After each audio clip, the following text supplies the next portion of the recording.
Pemilihan media pembelajaran. A. Dasar pertimbangan pemilihan media. 1.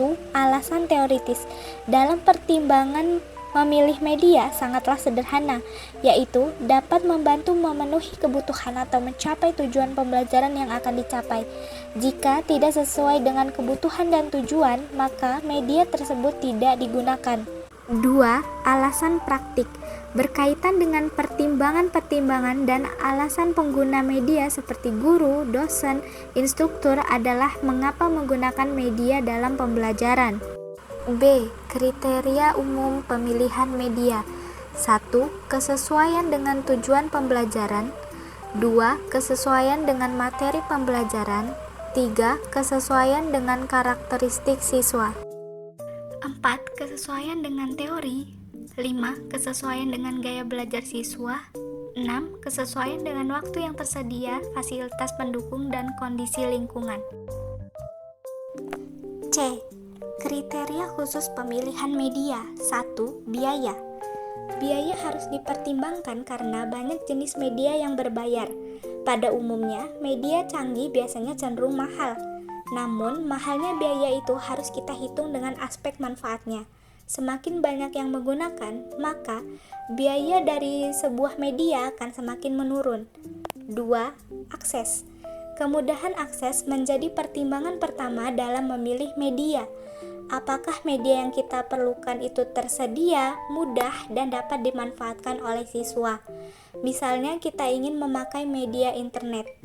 Hal yang perlu dipertimbangkan terlebih dahulu adalah apakah ada saluran untuk koneksi internet, karena itu merupakan akses kemudahan ketika kita membuat media pembelajaran menggunakan internet. 3. Teknologi. Teknologi adalah alat atau suatu bentuk media pembelajaran tertentu. Misalnya, kita ingin membuat video. Hal yang perlu diperhatikan adalah apakah teknologinya tersedia dan mudah menggunakannya. 4. Interaktivitas.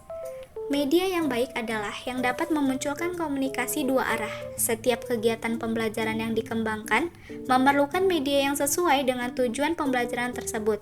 Jadikan media sebagai alat bantu siswa dalam beraktivitas. Misalnya, menggunakan aplikasi Zoom. Siswa dapat menggunakannya untuk pembelajaran agar dapat berinteraksi dengan lawan bicaranya, walaupun dengan jarak jauh. 5. Organisasi. Pertimbangan yang juga penting adalah dukungan organisasi. Apakah pimpinan sekolah atau yayasan mendukung?